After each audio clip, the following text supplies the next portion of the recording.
Management मंत्र 10 बातें जो कृष्ण के जीवन को बनाती है महानतम। जीवन प्रबंधन के लिए सबसे श्रेष्ठ सूत्र। 10 बातें जो कृष्ण के जीवन को बनाती है महानतम। जीवन प्रबंधन के लिए सबसे श्रेष्ठ सूत्र। धर्म धाम दैनिक भास्कर।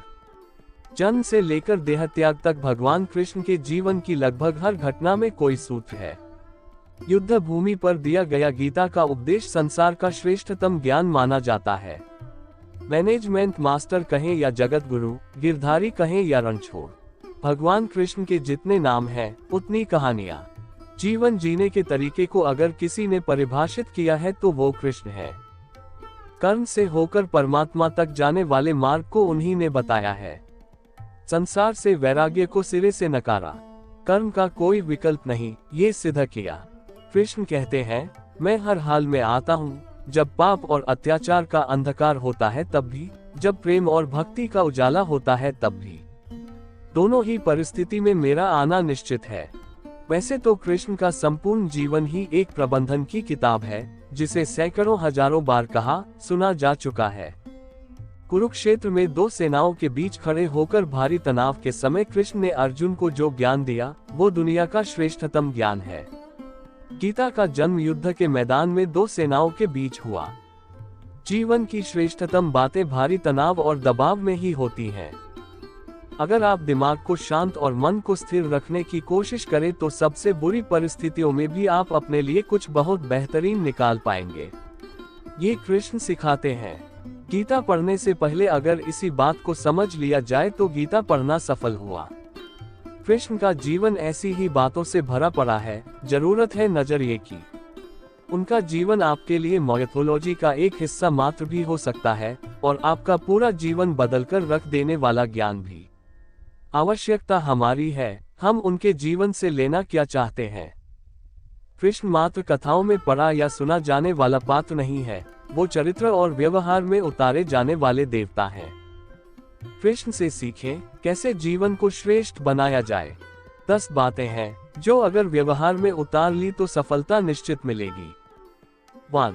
शुरू से अंत तक जीवन संघर्ष ही है। कारागृह में जन्मे कृष्ण, पैदा होते ही रात में यमुना पार कर गोकुल ले जाया गया। तीसरे दिन पुतना मारने आ गई। यहाँ से शुरू हुआ संघर्ष देह त्यागने से पहले द्वारिका डुबोने तक रहा। कृष्ण का जीवन कहता है, आप कोई भी हो, संसार में आए हैं तो संघर्ष हमेशा रहेगा। मानव जीवन में आकर परमात्मा भी सांसारिक चुनौतियों से बच नहीं सकता। कृष्ण ने कभी किसी बात की शिकायत नहीं की, हर परिस्थिति को जिया और जीता। कृष्ण कहते हैं, परिस्थितियों से भागो मत, उसके सामने डटकर खड़े हो जाओ, क्योंकि कर्म करना ही मानव जीवन का पहला कर्तव्य है। हम कर्मों से ही परेशानियों से जीत सकते हैं। दैनिक भास्कर। 2. स्वस्थय शरीर से ही विजय है। कृष्ण का बचपन माखन मिश्री खाते हुए गुजरा। आज भी भोग लगाते हैं हम, लेकिन ये संकेत कुछ और है। आहार अच्छा हो, शुद्ध हो, बल देने वाला हो। बचपन में शरीर को अच्छा आहार मिलेगा तो ही इंसान युवा होकर वीर बनेगा। शरीर को स्वस्थय रखना है तो बचपन से ध्यान देने की जरूरत है। ये पेरेंटिंग के दौर से गुजर रहे युवाओं के लिए बड़ा मैसेज है। अपने बच्चों को ऐसा खाना दें जो उनको बल दे।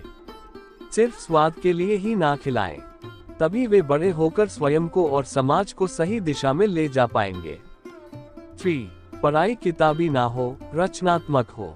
कृष्ण ने अपनी शिक्षा मध्य प्रदेश के उज्जैन में सांदीपनि ऋषि के आश्रम में रहकर पूरी की थी। कहा जाता है 64 दिन में उन्होंने 64 कलाओं का ज्ञान हासिल कर लिया था।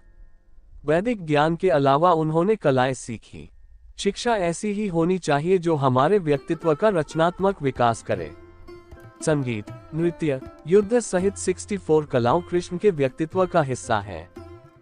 बच्चों में कोरा ज्ञान ना भरें, उनकी रचनात्मकता को नए आयाम मिले, ऐसी शिक्षा व्यवस्था हो। 4. रिश्तों से ही जीवन है, बिना रिश्तों के कुछ नहीं। कृष्ण ने जीवन भर कभी उन लोगों का साथ नहीं छोड़ा जिनको मन से अपना माना। अर्जुन से वे युवावस्था में मिले, ऐसा महाभारत कहती है, लेकिन अर्जुन से उनका रिश्ता हमेशा मन का रहा। सुदामा हो या उद्धव, कृष्ण ने जिसे अपना मान लिया, उसका साथ जीवन भर दिया। रिश्तों के लिए कृष्ण ने कई लड़ाइयां लड़ी। और रिश्तों से ही कई लड़ाइयां जीती। उनका सीधा संदेश है, सांसारिक इंसान की सबसे बड़ी धरोहर रिश्ते ही हैं। अगर किसी के पास रिश्तों का थाती नहीं है तो वो इंसान संसार के लिए गैर जरूरी है। इसलिए अपने रिश्तों को दिल से जिए, दिमाग से नहीं। दैनिक भास्कर 5। नारी का सम्मान समाज के लिए जरूरी। राक्षस नरकासुर का आतंक था। करीब 16,100 महिलाओं को उसने अपने महल में कैद किया था। महिलाओं से बलात्कार में उसे सुख मिलता था। कृष्ण ने उसे मारा, सभी महिलाओं को मुक्त कराया, लेकिन सामाजिक कुरीतियां तब भी थीं। उन महिलाओं को अपनाने वाला कोई नहीं था। खुद उनके घर वालों ने उन्हें दूषित मानकर त्याग दिया। ऐसे में कृष्ण आगे आए, सभी 16,100 महिलाओं को अपनी पत्नी का दर्जा दिया, समाज में उन्हें सम्मान के साथ रहने के लिए स्थान दिलाया। कृष्ण ने हमेशा नारी को शक्ति बताया, उसके सम्मान के लिए तत्पर रहे। पूरी महाभारत नारी के सम्मान के लिए ही लड़ी गई। आप कृष्ण भक्त हैं तो अपने आसपास की महिलाओं का पूरा सम्मान करें। कृष्ण की कृपा पाने का ये सरलतम मार्ग है। 6। आपके मतभेद अगली पीढ़ी के लिए बाधा ना बने। कम ही लोग जानते हैं कि जिस दुर्योधन के खिलाफ कृष्ण ने आजीवन पांडवों का साथ दिया, उसकी मौत का कारण भी कृष्ण की कूटनीति बनी। वही दुर्योधन रिश्ते में कृष्ण का समधी भी था। कृष्ण के पुत्र सांब ने दुर्योधन की बेटी लक्ष्मणा का अपहरण करके उससे विवाह किया था। क्योंकि लक्ष्मणा सांब से विवाह करना चाहती थी, लेकिन दुर्योधन खिलाफ था। सांब को कौरवों ने बंदी भी बनाया था। तब कृष्ण ने दुर्योधन को समझाया था कि हमारे मतभेद अपनी जगह है, लेकिन हमारे विचार हमारे बच्चों के भविष्य में बाधा नहीं बनने चाहिए। दो परिवारों के आपसी झगड़े में बच्चों के प्रेम की बलि ना चढ़ाई जाए। कृष्ण ने लक्ष्मणा को पूरे सम्मान के साथ अपने यहाँ रखा। दुर्योधन से उनका मतभेद हमेशा रहा, लेकिन उन्होंने उसका प्रभाव कभी लक्ष्मणा और सांब की गृहस्थी पर नहीं पड़ने दिया। दैनिक भास्कर 7। शांति का मार्ग ही विकास का रास्ता है।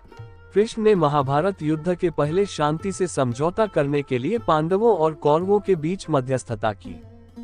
हालांकि दोनों ही पक्ष युद्ध लड़ने के लिए आतुर थे, लेकिन कृष्ण ने हमेशा चाहा कि कैसे भी युद्ध टल जाए। झगड़ों से कभी समस्याओं का समाधान नहीं होता है। शांति के मार्ग पर चलकर ही हम समाज का रचनात्मक विकास कर सकते हैं। कृष्ण ने समाज की शांति से मन की शांति तक दुनिया को ये समझाया कि कोई भी परेशानी तब तक मिट नहीं सकती जब तक वहां शांति ना हो, फिर चाहे वो समाज हो या हमारा खुद का मन। शांति से ही सुख मिल सकता है, साधनों से नहीं। 8। हमेशा दूरगामी परिणाम सोचें। महाभारत में जुए की घटना के बाद पांडवों को वनवास हो गया। कृष्ण ने अर्जुन को समझाया कि ये समय भविष्य के लिए तैयारी करने का है। महादेव शिव, देवराज इंद्र और दुर्गा की तपस्या करने को कहा। कृष्ण जानते थे कि दुर्योधन को कितना भी समझाया जाए, वो पांडवों को कभी उनका राज्य नहीं लौटाएगा। तब शक्ति और सामर्थ्य की जरूरत होगी। कर्ण के कुंडल कवच पांडवों की जीत में आड़े आएंगे, ये भी वे जानते थे। उन्होंने हर चीज पर बहुत दूरगामी सोच रखी। कोई भी फैसला तात्कालिक आवेश में नहीं लिया। हर चीज के लिए आने वाली पीढ़ियों तक का सोचा। यही सोच समाज का निर्माण करती है। 9। हर परिस्थिति में मन शांत और दिमाग स्थिर रहे। पांडवों के राजसूय यज्ञ में शिशुपाल कृष्ण को अपशब्द कहता रहा। छोटा भाई था लेकिन मर्यादाएं तोड़ दी। पूरी सभा चकित थी, कुछ क्रोधित भी थे, लेकिन कृष्ण शांत थे, मुस्कुरा रहे थे। शांति दूत बनकर गए तो दुर्योधन ने अपमान किया। कृष्ण शांत रहे। अगर हमारा दिमाग स्थिर है, मन शांत है, तभी हम कोई सही निर्णय ले पाएंगे। आवेश में हमेशा हादसे होते हैं, ये कृष्ण सिखाते हैं। विपरीत परिस्थितियों में भी कभी विचलित नहीं होने का गुण कृष्ण से बेहतर कोई नहीं जानता। 10।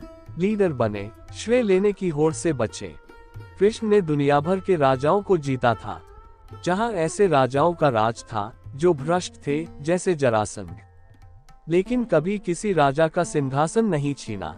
कृष्ण के पूरे जीवन में कभी ऐसा नहीं हुआ कि उन्होंने किसी राजा को मारकर उसका शासन खुद लिया हो।